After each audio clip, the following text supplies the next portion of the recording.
Hello guys, so we got a new Starlink to set up. That's the Starlink dish, the Starlink cables, the router, everything is ready for setup at the rooftop of the building. That is the Starlink mesh there. As you can see, this is a Gen 2 Starlink, and that is the rooftop where we'll be getting this installation done. One of the things you have to ensure during your installation is to make sure you have a clear view to the sky.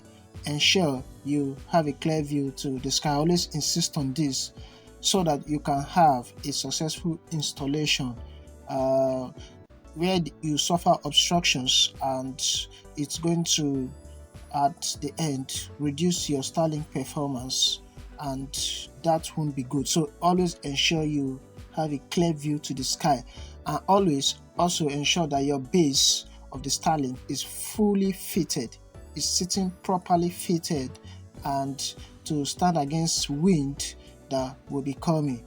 As you can see, this has been carefully done, and we are going to set it up, making payment, getting the registration done, and we are good to go. In the next video, we'll be proceeding with the payment and the registration. Watch out for our next video.